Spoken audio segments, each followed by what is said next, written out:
Eu queria que você abrisse a tua Bíblia no livro de Isaías, capítulo 6, versículo 1. O tema da mensagem que Deus mandou trazer à igreja nesta manhã é a visão do Todo-Poderoso. A visão do Todo-Poderoso. Isaías, capítulo 6, versículo 1. Vou ler.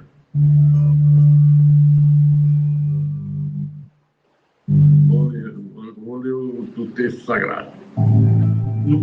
Só um pouquinho. No ano da morte do rei Uzias, eu vi o Senhor assentado sobre um alto e sublime trono, e as abas de suas vestes enchiam o templo. Meus irmãos amados e minhas irmãs de Cristo, todos nós um dia estivemos mortos em delitos e pecados.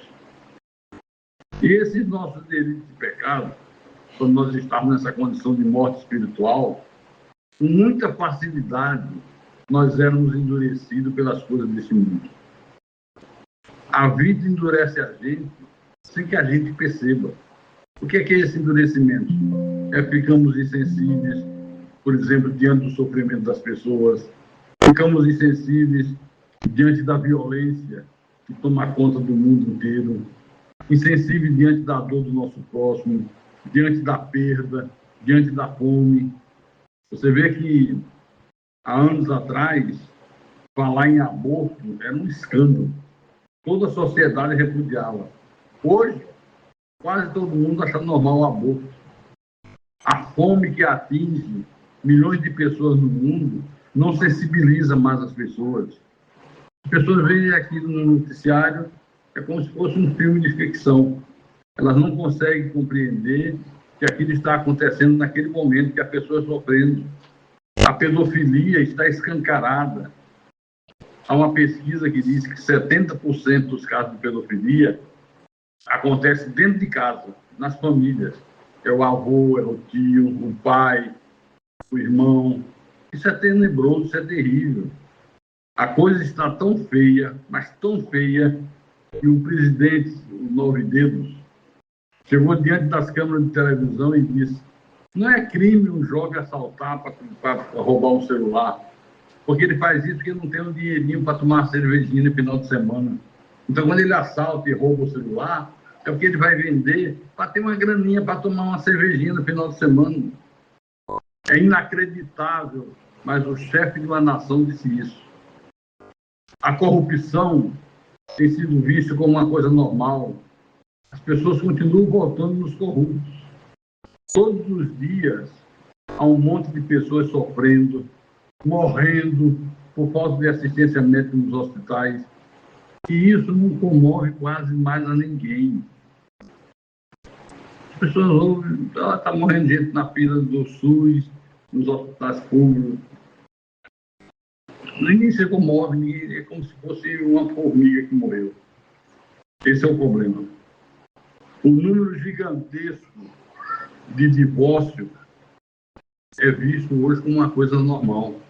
Está quase ultrapassando o número de casamentos. Vai haver mais divórcio do que casamento. Então, a insensibilidade faz as pessoas pensarem que a vida é assim mesmo. Não pode ser mudada, não é o normal da vida, não tem outro jeito. Então, essa insensibilidade só termina quando nós temos um encontro com Deus. Enquanto nós não temos um encontro com Deus, nós somos insensíveis. Essa insensibilidade só termina quando, pelo conhecimento da palavra, nós passamos a ter uma visão de Deus, uma visão que nos transforma por inteiro. Você já teve essa visão de Deus? Eu tive. Já fazem 30 anos ou mais, se não me falha a memória, que eu tive essa visão de Deus. E não esqueço nunca. Eu estava na minha casa em Recife, no meu quarto, minha esposa desceu com meus filhos para atender uma visita, e eu fui assistir uma pregação que um amigo meu tinha me enviado. E Deus falou profundamente ao meu espírito naquela noite. Eu tive uma visão do Deus verdadeiro, do Deus que é soberano, do Deus que está no controle de todas as coisas, do Deus que nos salvou com salvação eterna. Você já teve essa visão? Abra a Bíblia em Isaías capítulo 6, versículo 1 a 3. Vamos entender isso agora. Isaías capítulo 6, versículo 1 em diante. Ele diz: no ano da morte do rei Uzias, eu vi o Senhor assentado sobre um alto sublime trono, e as abas de suas vestes enchiam. O que isso aqui quer dizer? O que significa isso aqui? Em outras palavras, significa que o mundo inteiro, a terra inteira está em crise. Os tronos desse mundo estão vazios. Os tronos desse mundo não fazem mais efeito sobre a vida das pessoas. Mas Isaías está dizendo que o trono de Deus jamais estará vazio. Jamais, jamais, jamais. Os problemas desse mundo não abalam o trono dos céus. Ele diz: Deus está assentado num alto e sublime trono. Quer dizer, Deus tem o controle absoluto do universo. Ele tem as nações nas suas mãos. Ele dirige o rumo da história. Ele dirige a tua vida. Você crê nisso? Então, diga graças a Deus. Então, aconteça o que acontecer, Deus continua soberano e o seu trono inabalável. Creia nisso. No versículo 2, ele continuou: serafins estavam por cima dele.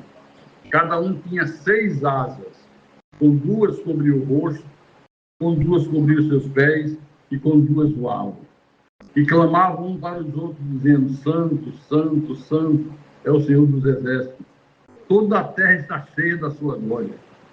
Olha só, Isaías agora diz que ele viu anjos, serafins, que estavam diante do trono do Senhor, cantando: Santo, Santo, Santo é o Senhor dos Exércitos. Toda a terra está cheia da sua glória. Eu quero dizer para a igreja nesta manhã de domingo que esse é o atributo imperativo de Deus. Santo, Santo, Santo, Santo. Por exemplo, você não encontra na Bíblia dizendo Deus é amor, amor, amor. Já viu alguma vez na Bíblia? Já viu na tua Bíblia alguém dizer Deus é justo, justo, justo? Deus é verdade, verdade, verdade? Não, mas você vê, Deus é amor, amor e amor. Amém? Amém, não. Santo, santo, santo, pessoal. Se liga, igreja. Se liga. Então, toda a terra está cheia da sua glória. Você vê a glória de Deus numa rosa que desabrocha no jardim. Você vê a glória de Deus num pássaro que voa. Eu vejo a glória de Deus na chuva que cai. Eu vejo a glória de Deus na imensidão dos mares, dos oceanos. Eu vejo a glória de Deus no frio, no calor. Toda a terra está cheia da glória de Deus. O arco-íris manifesta a glória de Deus.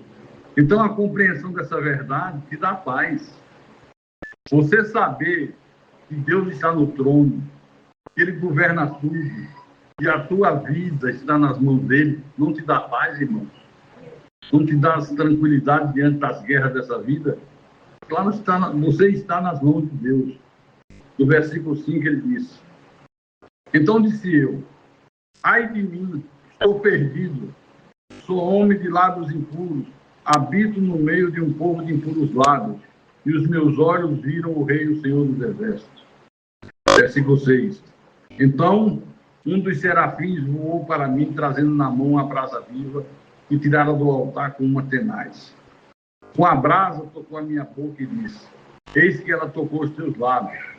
A tua iniquidade foi tirada e perdoado o teu pecado. Pois disto, ouvi a voz do Senhor que dizia: a quem enviarei? E quem há de ir por nós? Disse eu: eis-me aqui, envia-me a mim. Então disse ele: vai e diz a este povo: ouvi, ouvi e não entendais. Vede, vede, mas não percebais. Torna insensível o coração deste povo. Endurece-lhe os ouvidos e fecha-lhe os olhos, para que não venham ele a ver com os olhos, a ouvir com os ouvidos, e a entender com o coração, e se converta e seja salvo. A pergunta que muitos fazem é: quem são essas pessoas aqui que Deus não quer que entendam, que obedeçam a palavra, para que elas não sejam salvas? Quem é essa gente aqui? Um povo que Deus não quer que ouça a palavra, não compreenda a palavra, não obedeça a palavra, para que não sejam salvos. Já estão condenados. Quem é? É a descendência da serpente, os filhos do diabo, aqueles que a Bíblia chama de joio. A Bíblia diz a planta que o pai não plantou. No livro de Marcos, capítulo 4, versículo 10. Marcos, capítulo 4, versículo 10.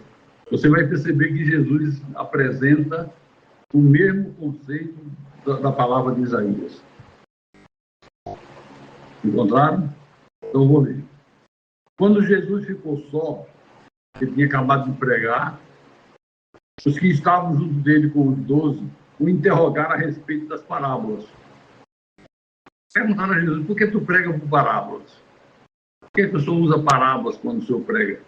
E Jesus respondeu, a vós outros é dado conhecer o mistério do reino de Deus, mas aos de fora, os que não são de Deus, que não são eleitos, tudo se ensina por meio de parábola, para que vendo vejam e não percebam, e ouvindo ouçam e não entendam, para que não venham a converter-se e haja perdão para eles. É aquela terça parte dos anjos que se rebelaram contra Deus no céu, foram expulsos dos céus, depois do que a serpente fez com Adão e Eva lá no paraíso. Deus permitiu que aquela uma terça parte dos anjos assumisse um corpo de carne semelhante ao meu, semelhante ao teu, mas que eles jamais teriam qualquer chance de obter salvação. Vivem num corpo igual ao nosso, são pessoas, mas dentro é um espírito de um anjo rebelde. E Deus disse, já tem uma sentença pelo que vocês fizeram.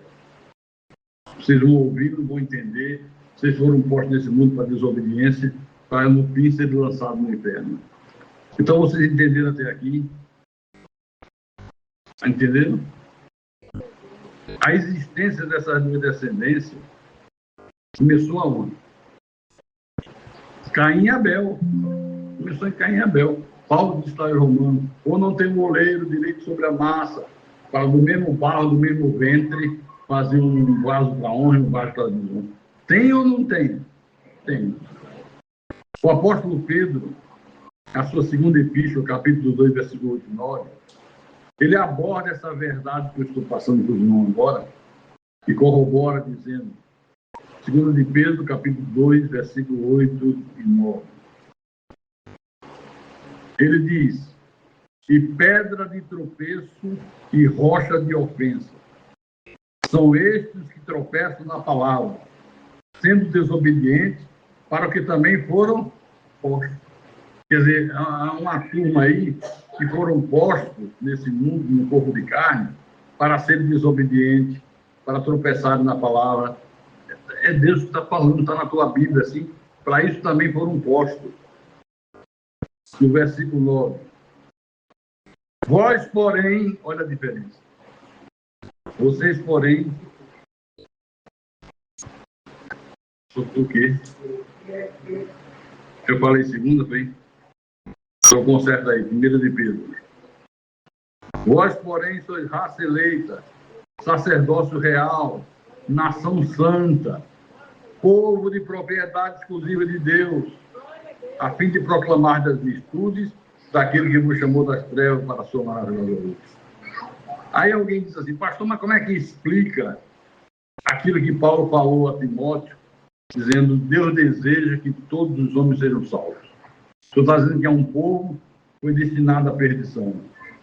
Nunca vão crer na palavra, serão sempre desobedientes, vão tropeçar na verdade. Para isso foram postos. E como é que explica Deus desejar que todos os homens sejam salvos? Não há uma contradição? Deixa eu perguntar uma coisa para a igreja. Que todos os homens são esses que Deus deseja que sejam salvos? Você imagina que é universal, todos os homens que existem na face da Terra? Por favor, vamos lembrar que todos é um pronome. E todo pronome substitui um nome. Tem que entender isso aqui. Então, todos os homens que Deus deseja que sejam salvos são todos os que ele predestinou para a salvação. Nenhum perde a salvação. Jesus disse, eu ponho as 99 no aprisco e vou em busca da que se perdeu até encontrava. Qual é o número dos salvos? Qual é o percentual dos salvos? 100%. Então, tem que ter cuidado para não interpretar pela letra. Porque se você interpretar literalmente esse texto, você vai imaginar que Deus só quer que homem seja salvo. Mulher está perdida. Mulher vai tudo para o inferno. Porque Deus deseja que todos os homens, se interpretar literalmente, só salva homem. Mulher não vai ser salva. É um absurdo. Então, os apóstolos perguntaram a Jesus por que ele falava por parábola. Por isso lhe falo por parábola, porque vendo não veio, ouvindo não ouve, nem entende. Olha o que ele fala agora. De sorte que nele se cumpre a profecia de Isaías. Neles quem? Os filhos do diabo. Nele se cumpre a profecia de Isaías. A profecia era uma sentença que Deus havia decretado sobre os filhos do diabo. Ouvirei com os ouvidos, de nenhum modo entendereis. Vereis com os olhos, de nenhum modo percebereis. Então, observe, inicialmente, que Jesus disse que esse povo que ele endureceu o coração, foi sobre eles que se cumpriu a profecia de Isaías. Entenda isso. Esse povo que Deus endureceu o coração para ouvir, não entender, para não obedecer, para que não sejam salvos, são as descendências da serpente. Foi sobre essa gente aí que se cumpriu a profecia de Isaías. Está claro para vocês? Então, isso aqui está provando que essa profecia era a sentença de Deus para os filhos da desobediência, para a descendência da serpente, para os filhos do diabo. Tem nada a ver com a igreja, tem nada a ver com os salvos. Então, Jesus disse, eu vim a este mundo para juízo, a fim de que os que não veem, vejam, e os que veem se tornem cegos. Eu queria chamar mais uma vez a atenção da igreja que Jesus disse de uma maneira clara, contundente, objetiva. Eu vim ao mundo para juízo, a fim de que essa gente se torne cega. Qual é o juízo? A cegueira espiritual. A cegueira espiritual. Já tem um juízo de Deus sobre os filhos da desobediência. Para o Senhor Jesus, os que não viam, os que não enxergavam, eram aqueles que precisavam de ajuda espiritual. E os que viam eram aqueles que se consideravam conhecedores da verdade, embora tivessem os seus corações totalmente fechados para Deus. Por isso, no versículo seguinte do texto de João 9, o versículo seguinte diz: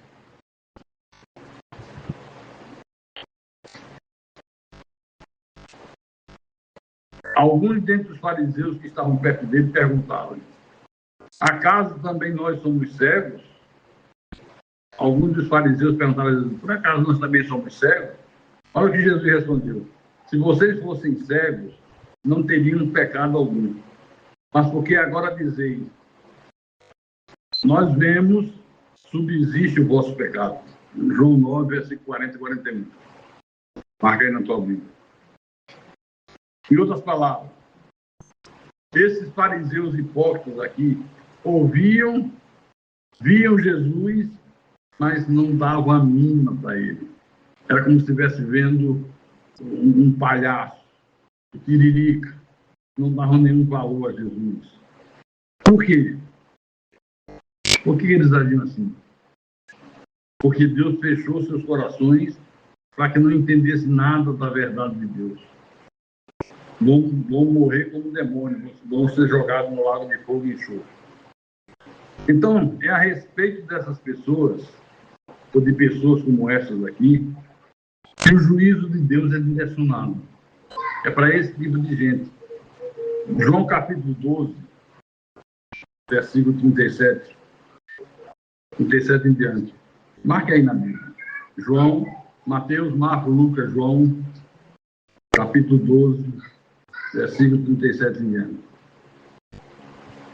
E embora tivesse feito tantos sinais na sua presença, não creram nele, para se cumprir a palavra do profeta Isaías, que diz: Senhor, quem creu em nossa pregação?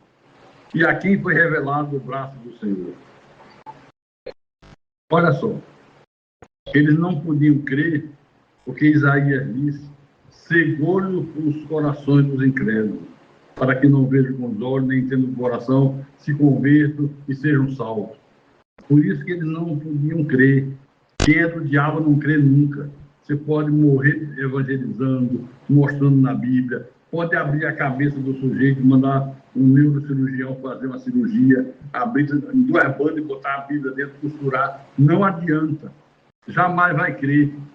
Você já se deparou com pessoas assim? Você mostra na Bíblia, eu estou vendo, mas está vendo, mas não está enxergando. Nunca obedece, nunca se submete. Por isso, não podiam crer. Não podiam. Volte em Isaías capítulo 6, versículo 11 e 12.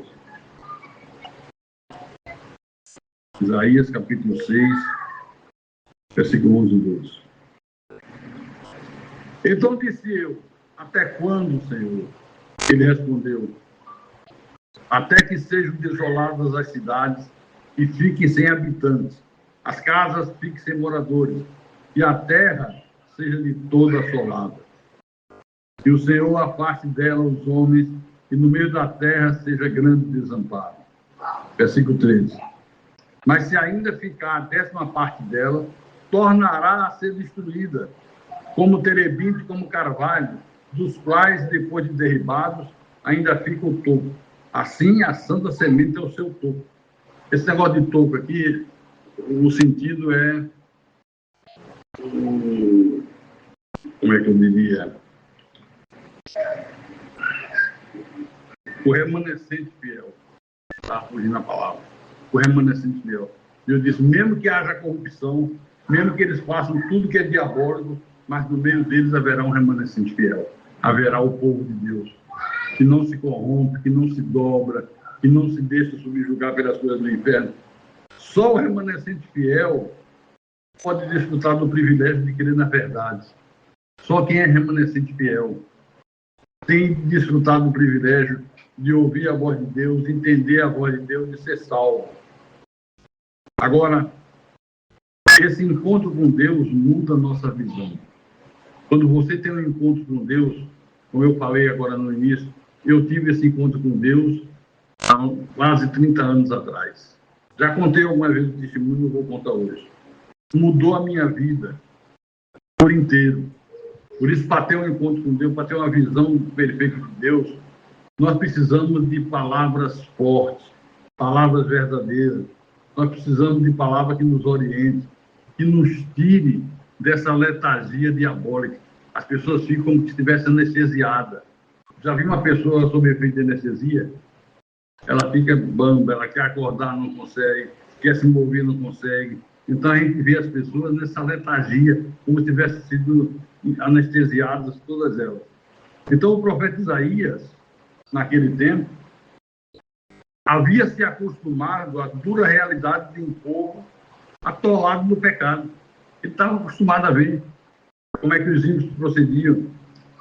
Eles sofriam as consequências do seu estilo de vida, sofriam, padeciam, gemiam, foram destinados à perdição por causa do estilo de vida que Deus decretou para eles. Então, como Isaías era um homem temente a Deus,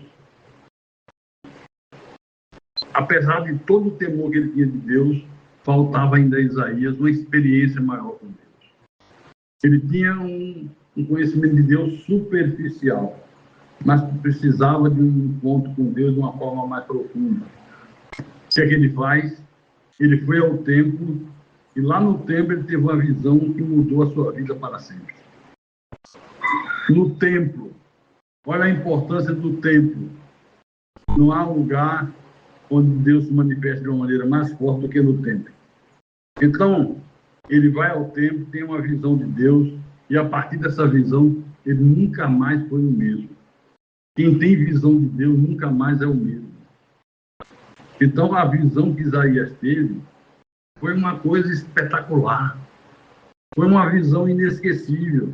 Por isso que houve essa mudança tão profunda na vida desse homem. Então, ele recebe de Deus uma missão nada fácil, que era dizer àquele povo que se julgavam de Deus, que se diziam abençoados, que eles, na verdade, estavam indo na contramão de Deus, estavam indo na direção do inferno. Então, o Senhor profetizou uma sentença para essa gente. Isaías, a sentença para esse povo já foi posta. Eles foram postos nesse mundo para tropeçarem na palavra, para serem desobedientes, e no final serão lançados no lago de fogo e enxofre. Então, tudo isso aqui aconteceu no momento que todo o povo de Israel estava de coração partido, porque o rei Uzias havia morrido. Tinha sido um rei bom, um rei que desempenhou um reinado que trouxe muito privilégio para o povo. Então, todo o povo chorava a morte do rei, inclusive o profeta Isaías. Mas, mesmo assim, mesmo no momento de dor, de luto, ele se levanta e vai para o templo. Por que ele foi para o templo? Porque Isaías tinha consciência de que a vida tinha que continuar. A vida com Deus continua. Todos nós sabemos que muitas das vezes a nossa caminhada fica difícil. A minha fica difícil, a sua fica difícil. Nós estamos caminhando e surgem pedras, espinhos, há dores, há sofrimento, enfrentamos decepções. Tudo isso acontece durante a nossa caminhada. Mas você que é de Deus não pode parar porque alguém se foi. Ah, fulano foi embora. Ah, meu filho morreu. Ah, meu marido se foi. Minha mulher se foi. Não pode parar porque alguém se foi. Nós não podemos parar porque algo não está funcionando como deveria funcionar. O importante é você saber que Deus não se foi. Deus nunca se vai. Deus sempre está contigo, sempre está comigo, sempre está com o seu povo. Diga graças a Deus. E Ele está agindo de uma maneira soberana, como todo-poderoso que é, para intervir na tua vida para o que der e vier. No dia e na hora que for necessário. Olha o que está escrito em 2 Coríntios, capítulo 4, versículos 16 e 17. 2 Coríntios, capítulo 4, versículos 16 e 17. O Espírito do Senhor diz: por isso não desanimamos. Olha, não pode ter desânimo. Nós não desanimamos. Pelo contrário, mesmo que o nosso homem exterior se corrompa, contudo, o nosso homem interior se renova de dia em dia. Porque a nossa leve e momentânea tribulação produz para nós um eterno peso de glória incomparável. Paulo está dizendo aqui que nós não somos dos que retrocedem. Você não pode desistir nunca. Pode vir a luta que vier, a fornalha que for, pode se levantar o guri se quiser se levantar, cova do leão, você não pode desistir nunca. Siga em frente, cabeça erguida, mantendo firme a tua confissão, olhando para Jesus. Você tem que virar para Jesus e dizer: Senhor, tem pedra no caminho, tem hora que tem espinho, tem hora que eu sinto dores, tem hora que eu enfrento decepções, tem hora que as minhas lágrimas molham o meu rosto, mas mesmo assim eu vou continuar. Eu não paro, eu não desisto, eu não dou mau testemunho, eu vou continuar caminhando, adorando a meu Deus, crendo na sua palavra, me submetendo às suas promessas. Diga graças a Deus. Porque, meu irmão, quando o homem recebe de Deus vida, como nós recebemos, tudo se transforma. Sua visão é uma visão espiritual. Muda a nossa escala de valores. As atitudes mudam completamente. Por exemplo, Isaías teve essa visão de Deus. Ele se tornou um homem privilegiado. Ele disse o quê? Eu vi o Senhor. Isso é um privilégio. Eu tive um encontro com Deus. Eu tive uma experiência profunda com Deus. Isso é um privilégio. Só tem um verdadeiro encontro com Deus aqueles que Deus predestinou para a salvação. Somente quem foi predestinado por Deus. E assim que isso acontece, a gente percebe que por nós mesmos nós seríamos incapazes de sair daquele estado de morte espiritual. Você percebe isso, você reconhece isso. Se não for a Deus me dar vida, quando eu estava morto, eu jamais sairia daquela condição de morte espiritual, daquele estado de insensibilidade que todos nós vivíamos. Pergunto, como você era antes de Deus ter te dado vida? Como é que era a tua vida? Antes de Deus ter te chamado? antes do Senhor ter te buscado. Bebia, fumava, se drogava, se prostituía, era uma pessoa que mentia, praticava idolatria, vivia na macumba, macumbeiro, era uma pessoa violenta. Agora, faça uma reflexão. Imagine você sendo a mesma pessoa hoje. Imagine você sendo a mesma pessoa hoje. A mesma pessoa que você era antes de Deus ter operado na sua vida. Já imaginou? Eu fico aqui imaginando. Eu iria acordar mais meio-dia, 1h da tarde, que tinha passado a noite na farra, tinha bebido todas, tinha fumado 2, 3 maços de cigarro, tinha feito tudo que o diabo gosta. Chegava em casa, 4h30 da manhã, 5h da manhã, já dia claro, eu já tinha guardado na minha gaveta Sorrisal e um comprimido chamado Anador para dor. Eu pegava uma água tônica, que já tinha na geladeira, botava um copo de água tônica, despejava um Sorrisal dentro, tomava 2 comprimidos de Anador para poder tirar um cochilo. Para acordar com menos ressaca. Se quando acordasse ainda tivesse alguma ressaquinha, dizia logo tomar uma para tirar a ressaca. O café da manhã era tomar uma, para acabar com a ressaca. Você já imaginou você ser, no dia de hoje, tudo que você era no passado? Olha, meu irmão, só tem um verdadeiro encontro com Deus aqueles cujos nomes foram escritos no livro da vida desde antes da fundação do mundo. Quando você tem esse encontro com Deus, você diz, olha, eu era incapaz de por mim mesmo ser salvo. Eu era incapaz de por mim mesmo ter largado uma vida de erro, de pecado, de vício, de droga, de etc, etc, etc. Você tem essa capacidade de entender isso? Então, todo esse acontecimento aqui na vida de Isaías nos faz compreender a soberania de Deus, a majestade, a glória, a onipresença do Todo-Poderoso. Isso fica patente aos nossos olhos. Nós passamos a compreender que há um Deus que é soberano. E nós não estamos aqui vivendo um jogo de sorte. A vida não é um jogo de sorte. Não existe sorte e azar. Não existe obra do acaso. A verdade é que Deus tem um plano para nossas vidas. E que nós estamos na mão desse Deus. E das mãos de Jesus ninguém nos arrebatará mais. Diga graças a Deus.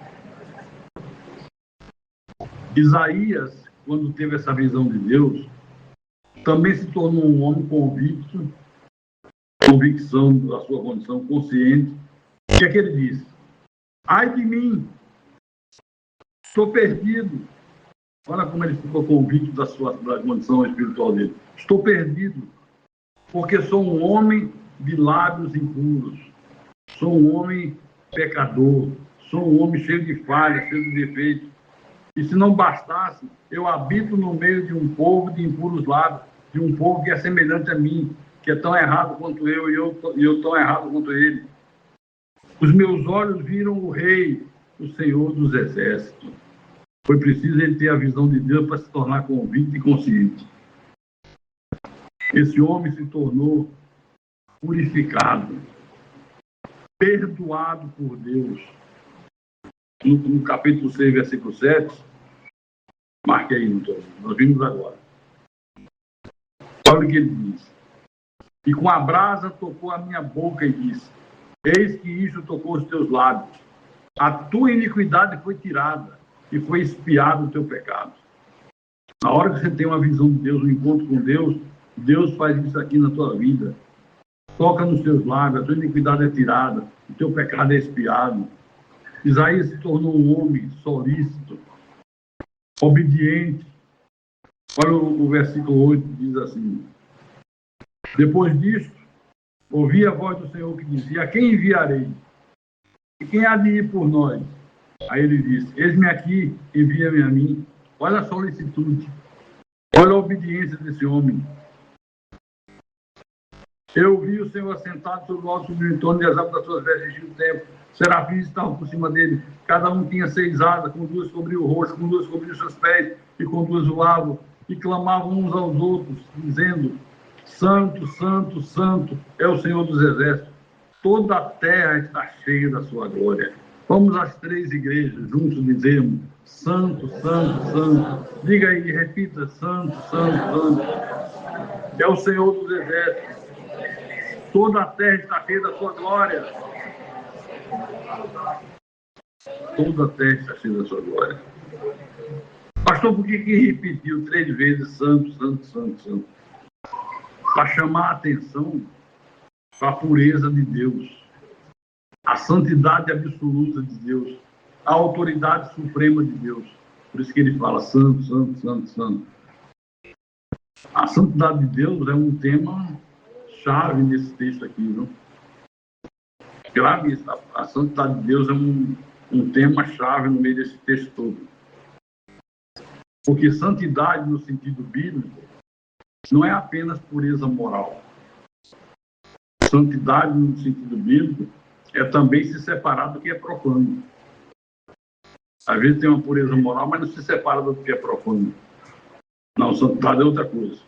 Então, os serafins cobrem seus rostos, os seus pés com suas asas.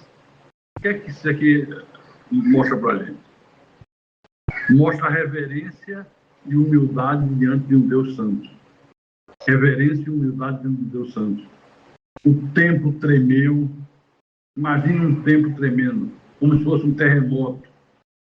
Se enche de fumaça. E tudo isso para mostrar que ali havia a presença de Deus. O templo tremeu, como se fosse um terremoto, fumaça. Deus dizendo: eu estou aqui, eu sou o Todo-Poderoso. Diga graças a Deus. Agora veja, a reação de Isaías a essa visão é de total desespero. Total desespero, sim. Então disse eu: ai de mim, estou perdido, estou aniquilado, porque sou homem de lábios impuros, habito no meio de um povo de impuros lábios, e os meus olhos viram o Rei, o Senhor dos Exércitos.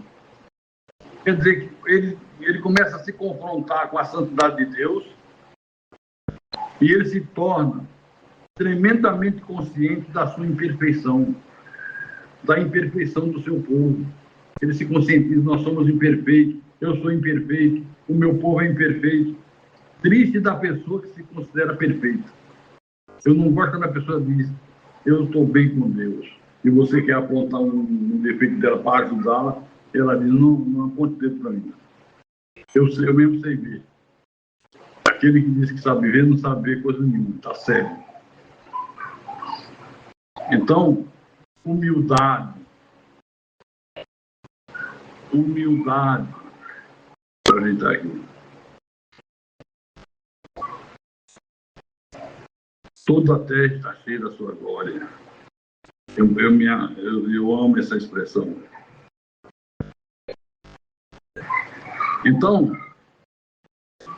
o clamor de Isaías é tremendo. Ai de mim! Isso prova o quê? Isaías olhou para dentro dele mesmo. Ele entendeu a sua indignidade, a sua necessidade da misericórdia de Deus. Você já entendeu isso? Que nós somos indignos, que nós somos carentes da misericórdia de Deus. Por isso a Bíblia diz que as misericórdias do Senhor se renovam a cada dia, a cada manhã. Foi isso que Isaías entendeu aqui. Essa visão aponta para uma resposta graciosa de Deus, de uma maneira graciosa, operando purificação na vida dos seus filhos. Ele diz: então um dos serafins voou para mim, trazendo na mão a brasa viva e tirada do altar com atenaz.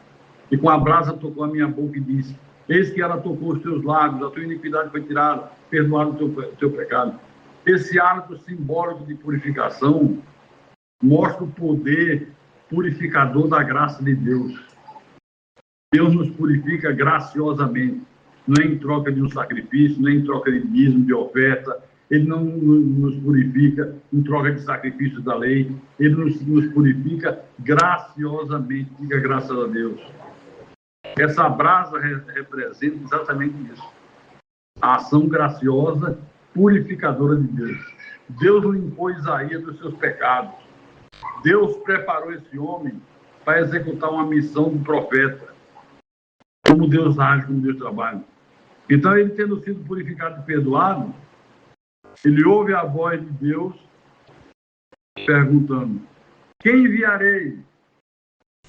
Quem há de ir por nós? Ele prontamente disse: eis-me aqui, envia-me a mim. Se apresenta diante de Deus. Como é difícil você encontrar pessoas hoje que se apresentem voluntariamente diante de Deus para servir. O profeta Isaías responde, eu diria, com um coração cheio de gratidão, um coração cheio de fé. Eis-me aqui, envia-me a mim. Olha a gratidão que ele tinha por Deus. Depois do que ele viu o que aconteceu na vida dele, da transformação que essa visão operou, ele se torna um homem cheio de gratidão. A sua fé multiplicou por milhões de vezes. Coração cheio de fé. Eis-me aqui, envia-me a mim.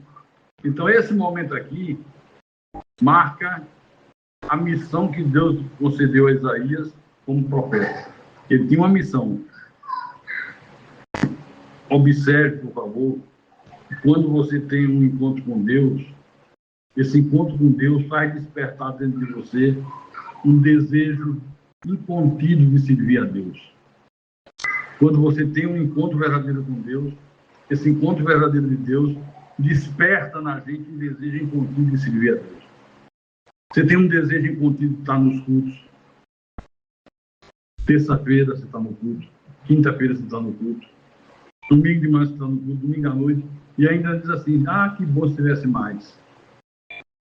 Que bom se tivesse mais. Mas isso é uma coisa real, verdadeira. Antes de eu ter adoecido, eu nunca deixei de fazer um culto por querer deixar. Porque para mim não há nada mais prazeroso do que pregar a palavra. Por isso que hoje, mesmo ainda debilitado, mesmo ainda nesse processo de recuperação, eu não deixo de pregar. Quisera eu que Deus me desse mais condições de pregar todas as noites. Eu todas as noites faria um culto. Quem é que faz isso acontecer na minha vida? Hã? Deus. O encontro com Deus que eu tive. A visão de Deus. Então, mesmo que humanamente falando, a pessoa se sinta incapaz, ela crê que Deus vai capacitá-la. Deus não escolhe os capacitados. Deus capacita os que Ele escolhe. Se às vezes não se sente capacidade para pregar, não sente capacidade para ser professor da escolinha, não sente capacidade para isso, não sente capacidade para aquilo, Deus vai te capacitar. Não adianta vir com história de trancoso, como diziam os antigos. Deus vai te capacitar. Moisés tentou fazer, eu sou pesado de língua. Deus disse: fica tranquilo que eu dou um jeito. Faz o que eu estou mandando, vai lá, executa a minha ordem. Agora veja, Isaías já preparado, e muito bem preparado por Deus, ele ouve o apelo para quem desejaria cumprir uma missão. A resposta dele foi imediata. Eis-me aqui, envia-me a mim. Não pensou duas vezes, não foi consultar o pai, a mãe, não foi consultar um profeta, não foi consultar um pastor. Você vê que nem Isaías sabia que missão era. Ele não sabe que missão é essa. A quem enviarei? Enviarei para onde? Para quê? Ele não foi perguntar: o senhor podia me explicar primeiro, vai enviar para quê? Com que propósito? Com que missão? Ele não quis saber. Ele assumiu de imediato a responsabilidade. E Deus explica no versículo 9. Vai e diz a este povo: ouvi, ouvi e não entendais, vede, mas não percebais. Torna insensível o coração deste povo. Olha que coisa interessante. São detalhes que são de fundamental importância. Quando Deus se dirige ao povo dele, diz: o meu povo. meu povo é desobediente, meu povo está em transgressão à palavra. Quando é se dirigindo ao povo do diálogo, ele diz, cadê? Torna insensível o coração deste povo. Ele não diz do meu povo, deste povo, a semente da perdição. Endurece-lhes os ouvidos e fecha-lhes os olhos, para que não venha ele a ver com os olhos, ouvir com os ouvidos, e a entender com o coração e se converte e seja salvo. Foi aí que Deus deu a missão de Isaías pregar a descendência da serpente, essa sentença divina. Olha, tem uma sentença que o reto juiz já deu. Já está dada a sentença. Vocês vão existir nesse corpo de carne, mas foram postos nesse mundo para ser desobedientes, não vão entender minha palavra, não vão obedecer, vão transgredi-la, para que no fim eu diga, apartai-vos de mim, maldito, para o fogo eterno. Você já imaginou que sentença? Está sempre ouvindo, sem nunca entender. Você já viu pessoas assim? Às vezes está 6 meses, 1 ano, 2 anos, 3 anos dentro de uma igreja, de um tempo. Ouve e não entende. Aí tem uma hora que se vai. Por que você saiu de lá? Porque eu não entendia, as coisas difíceis. O negócio de aliança da fundação do mundo, o negócio de soberania de Deus. Então, essa passagem bíblica que nós estamos deixando nessa manhã se tornou conhecida como a profecia da cegueira espiritual. A profecia da cegueira espiritual. Por mais que eles ouvissem a verdade, eles continuariam a praticar idolatria, a praticar injustiça. Por mais que eles ouvissem a verdade, eles continuariam anunciando um falso evangelho. As correntes mentirosas estão aí estabelecidas no mundo religioso. A fogueira santa do Satanás e dos infernos. Por mais que ouça a verdade, continuam propalando a mentira. Hoje, a sentença profetizada por Isaías continua a ressoar nos nossos ouvidos. Continua hoje. Por quê? Porque ela nos faz lembrar o privilégio que nós temos de podermos ouvir e entender e praticar os ensinamentos de Deus. Isso é um privilégio. Você é um privilegiado. Eu estava meditando sobre uma parte desse texto, que eu não vou falar agora, senão vai ficar muito longo. E eu, querendo discernir, não consegui discernir, ficava em dúvida, até que veio o clique do Espírito Santo e me deu o discernimento. Mas antes, eu fiz pesquisa em autores estrangeiros, e todos eles, quando chegavam nesse texto, diziam: esse é um dos textos mais difíceis da Bíblia, que cria mais confusão, que gera mais problema na mente das pessoas. Eu digo, mas que coisa interessante. Comentei com o Rodrigo, pastor Rodrigo de Fortaleza. Eu disse: Rodrigo, nós somos privilegiados, nós da graça de Deus. Você vê que só os da graça de Deus conseguem discernir a verdade divina. Os outros não conseguem. Se conseguissem e de Deus fosse, obedeciam. Então, isso aqui é um alerta para os perigos da cegueira espiritual. Muito cuidado com isso. Um alerta para o perigo da arrogância, da indiferença. E essa mensagem de Deus nos inspira a sermos mensageiros de Deus hoje. Você tem que ser mensageiro de Deus nos dias de hoje. Você tem sido? Você tem sido mensageiro de Deus? Você tem proclamado essa palavra na tua rua, nos seus vizinhos, no teu local de trabalho? Quantas pessoas você tem trazido à igreja? Você é um pescador de almas. Eu estava assistindo no YouTube. Tem hora que eu canso de tanto trabalhar para as coisas de Deus, eu tenho que relaxar minha mente. Aí estava passando ao vivo o baile da terceira idade lá no Rio de Janeiro. Eu gosto de ver aqueles velhinhos dançando, demonstrando vigor, um sorriso nos lábios, em vez de estar em casa cheio de doença, de dor aqui, dor acolá, estavam lá dançando. E aí, no intervalo, o repórter se dirigiu a uma senhora Disse, minha senhora, está gostando do baile do horror? Uma beleza, esparece a nossa mente. Eu gosto muito de vir aqui. Aí ele disse, a senhora é de onde? Ela disse, eu sou de Petrópolis, mas eu sou líder de grupo. Líder de grupo? De grupo. Ah, a senhora é líder de grupo? Todo baile eu trago uma caravana. Hoje eu trouxe 64 pessoas. E na mesma hora, Deus me deu um estalo. Olha só, para ir para um baile da terceira idade. Terceira idade é de 60 anos para cima. A mulher, além de ir ao baile, ainda levava 64 pessoas para o baile. Eu, na hora, comentei com minha esposa, a pastora Sandrine. Disse, olha só, que dificuldade para Deus a pessoa trazer uma à igreja. Mas essa mulher, para conduzir ao baile, consegue seduzir 64 pessoas. Isso não mexe com você, não. E não adianta vir com desculpa, pastor, o povo não crê, as ovelhas creem. Quando você diz essa desculpa do povo não crê, é porque você não quer fazer o que Deus está mandando. Você quer usar uma desculpa como se fosse uma coisa, um conto de fado, não é a palavra de Deus. Desculpa a franqueza.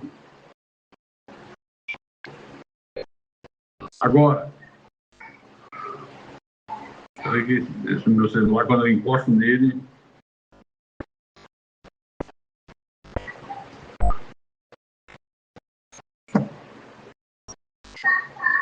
então achei. Sim.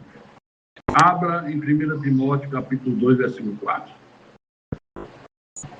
Nós temos que entender, irmãos, que essa mensagem que Deus comissionou Isaías a entregar é uma sentença de julgamento. Eu disse, eu tenho uma sentença. Qual é a sentença para os filhos do diabo? Ouvir a palavra e não entender, não conseguir crer, ser desobediente, tropeçar na verdade. Isso é a sentença que Deus deu para ele. O juiz dá a sentença. Fulano fez um assalto. A sentença é 10 anos de prisão. Para os filhos do diabo, qual foi a sentença? Vão viver nessa terra, pode fazer sua diabolice, mas vão ouvir a palavra, não vão crer, jamais serão salvos, o destino deles é o inferno. Então, alguém pergunta, pastor, como é que explica o que Deus falou através do apóstolo Paulo em 1 Timóteo, capítulo 2, versículo 4?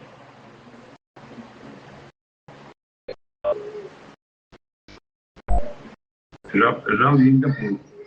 Estou relendo para que não haja dúvida. Deus deseja que todos os homens sejam salvos. Deseja ou não deseja?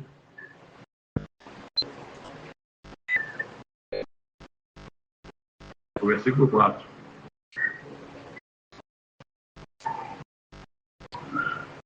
Deseja ou não deseja? É plano de Deus que todos os homens sejam salvos ou não é plano de Deus? Que todos os homens sejam salvos? Então ninguém será condenado. Jó disse, nenhum dos teus planos pode ser frustrado. O desejo de Deus é que todos os homens que Ele predestinou, todos os filhos, todos os eleitos,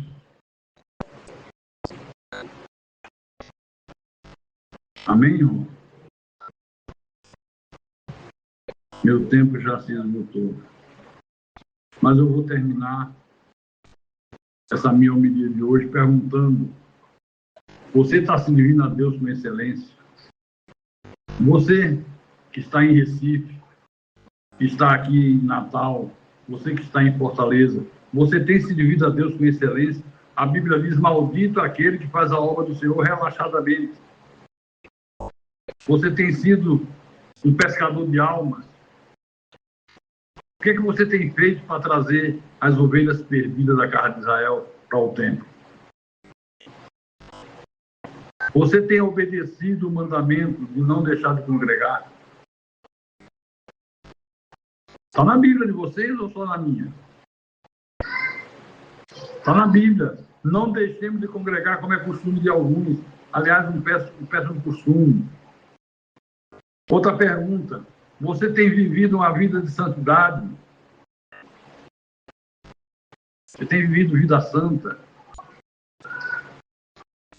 Você tem sido exemplo de pai? Como é que você tem sido como pai? Você, os homens que são maridos. Como é que você tem sido como filho? Como esposa? Como marido?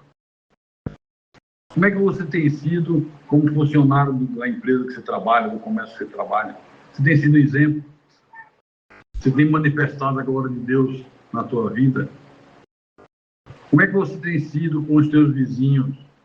Você tem sido exemplo aos outros irmãos da igreja? Os outros irmãos que congregam conosco olham para você e dizem: fulano é um exemplo. Eu chego, não vejo ele se envolver com fofoca, nunca vi o irmão com disse-me-disse, nunca vi o irmão apontando o dedo para os outros. E tem gente que é especialista em apontar dedo. Esquece que quando eu aponto um dedo, 3, 4 estão apontados para mim, inclusive um polegar. Olha como ele vira. Um eu aponto, 4 aponta para mim. Gente que é especialista em apontar dedo. Só vê a falha dos outros. Jesus diz: como é que você vê o argueiro no olho do teu irmão e não vê o poste que está no teu? O cara carrega um poste e não enxerga. Mas um argueirozinho, uma bobagem à toa, faz um escarcéu e só falta tocar fogo do inferno. Como é que você tem sido, meu irmão? É a reflexão que eu conclamo você a fazer. Eu sempre gosto, no final da minha mensagem, conclamar a igreja a uma reflexão. Teus vizinhos veem você como exemplo? Ou teu vizinho, quando olha para você, vira para o outro vizinho e diz: olha só, anda com a Bíblia embaixo do braço. Tem gente que acha que Bíblia é desodorante, andar debaixo do braço. Bíblia não é desodorante, não. Você que adianta estar com Bíblia debaixo do braço, se quando chega em casa é um cavalo batizado, grita com os filhos, grita com a mulher, dá tapa na mesa, os pratos sobem, nervosinho. Quero ver esse nervosinho com um lutador de MMA.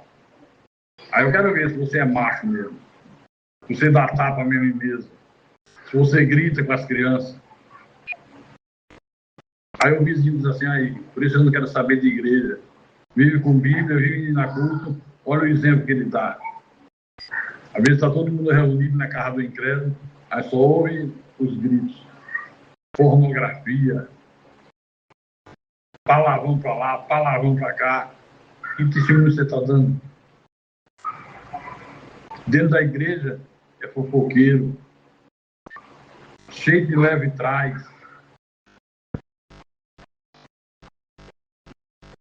Que testemunho você dá? Eis-me aqui, envia-me a mim. Quantos irmãos da igreja que moram bem perto de você, você tem dado carona? Sai sozinho no carro, depois do culto. Sabe que tem irmãos que moram naquele mesmo bairro, faz de conta que não sabe. Que amor é esse? Que bondade é essa? E quando dá carona, deixa o irmão a 1 quilômetro de distância.